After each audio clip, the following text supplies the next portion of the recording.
Kasih karunia dan damai sejahtera dari Allah Bapa kita dan dari anaknya Tuhan Yesus Kristus menyertai kamu sekalian. Amin.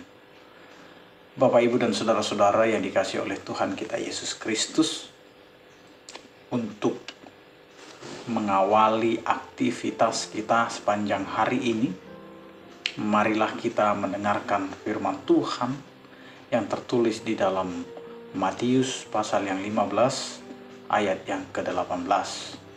Demikianlah dikatakan. Tetapi apa yang keluar dari mulut berasal dari hati, dan itulah yang menajiskan orang. Demikian firman Tuhan. Yang keluar dari hati itu yang menajiskan. Bapak, Ibu, dan saudara-saudara yang dikasihi oleh Tuhan kita Yesus Kristus, hal najis itu seringkali diukur dari apa yang kita konsumsi dalam kehidupan kita. Namun dalam nats ini mau diluruskan dan dijelaskan oleh Yesus Kristus kepada seluruh murid-muridnya. Karena ada orang yang hanya memandang dari sudut luar saja, tetapi tidak melihat esensi daripada kata najis itu. Di mana orang selalu mengaitkan dengan makanan. Tidak boleh makan ini, tidak boleh makan itu, sehingga orang akhirnya menjaga supaya tidak najis itu hanya melalui makanan. Kalau kita tidak mencuci tangan, kita makan makanan itu menjadi najis. Ketika kita memakan makanan yang tidak diizinkan, itu menjadi najis. Bapak, Ibu, dan saudara-saudara yang dikasihi oleh Tuhan kita Yesus Kristus, kenajisan bukan masalah apa yang kita makan, tetapi masalah apa yang menjadi keluar setelah kita makan. Nah, secara logika saja, kalau kita makan, kita masukkan makanan itu ke mulut kita,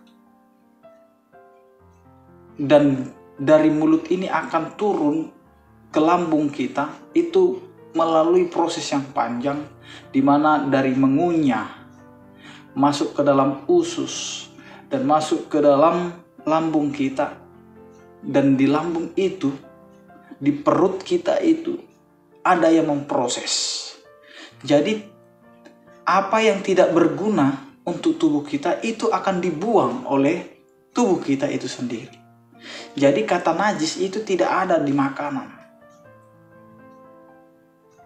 Yang ada adalah apa yang keluar dari mulut kita, yang bersumber dari hati kita. Sehingga kenajisan itu diakibatkan oleh apa yang di dalam hati kita yang keluar dari mulut kita. Jadi hal-hal yang keluar itulah sebenarnya yang bisa menajiskan orang lain. Kita memaki orang, kita menyakiti hati orang, kita selalu berucapan manis tetapi tidak sesuai dengan apa yang di hati kita.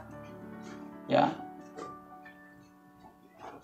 Omongan kita begitu memberikan hal-hal yang penuh harapan, tetapi hati kita itu busuk. Hati kita itu tidak ikhlas. Hati kita itu selalu memiliki prasangka-prasangka buruk kepada orang lain. Itulah yang menajiskan. Karena itu firman Tuhan hari ini menjelaskan bukan yang masuk ke mulut sebenarnya yang najis, tetapi apa yang keluar yang berasal dari hati. Ya. Apa yang keluar yang berasal dari hati. Jadi hati-hatilah dengan hatimu. Ya. Perbaiki hati kita. Jangan hati kita itu menjadi hati yang mengeluarkan hal yang tidak baik, mengeluarkan hal yang selalu berlawanan dengan firman Tuhan, yang selalu menyakiti hati orang lain. perhatikan dan periksalah hatimu. Siapa tahu hati kita itu sekarang sedang sakit. Hati kita itu sedang menghadapi masalah. Karena orang hidup itu tergantung dari hatinya. Kalau hatinya baik, maka cara hidupnya akan menunjukkan kebaikan. Tetapi kalau suasana hatinya itu tidak baik, maka cara kehidupannya juga tidak baik. Makanya periksalah hati kita, supaya jangan dari hati kita itu keluar hal yang najis, keluar hal yang tidak diinginkan oleh Tuhan. Hiduplah dengan hati yang selalu bersyukur. Hiduplah dengan hati yang selalu memberikan sukacita kepada orang lain. Karena itu Bapak, Ibu, dan saudara-saudara, kenajisan bukan apa yang masuk ke dalam mulut, tetapi apa yang keluar yang bersumber dari hati kita. Selamat beraktivitas. Amin. Kita berdoa. Terima kasih Tuhan, Engkau mengingatkan kami agar kami tidak menajiskan diri kami dengan apa yang keluar dari mulut kami. Karena terkadang pemahaman kami, apa yang kami masukkan, itu yang menjadi najis. Padahal itu bukan ukuran daripada kenajisan. Tetapi yang kenajisan adalah yang berasal dari hati kami, dari dalam kehidupan kami yang kami keluarkan. Itulah yang menjadi najis. Karena itu Tuhan ajari kami untuk berperilaku sesuai dengan kehendak-Mu. Ya Tuhan, berkatilah aktivitas kami. Berkatilah setiap apa yang kami kerjakan yang berguna, sehingga itu menjadi kemuliaan bagi nama-Mu. Berkatilah saudara-saudara kami yang dalam keadaan sakit, biarlah Engkau memberikan kekuatan dan kesembuhan. Yang menghadapi pergumulan kehidupan, sertai dan tuntunlah mereka untuk menghadapi segala pergumulan itu di dalam sukacita yang daripada-Mu.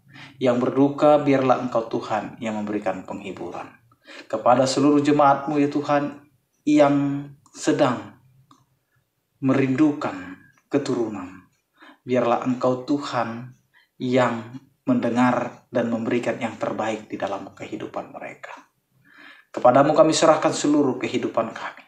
Hanya di dalam nama anak-Mu Tuhan Yesus Kristus kami berdoa. Anugerah Tuhan kita Yesus Kristus, kasih setia daripada Allah Bapa dan persekutuan Roh Kudus, itulah yang menyertai kamu sekalian.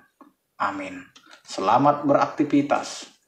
Tetap semangat dan tetap menjaga protokol kesehatan kita. Salam sehat dari kami, Tuhan Yesus memberkati. Horas.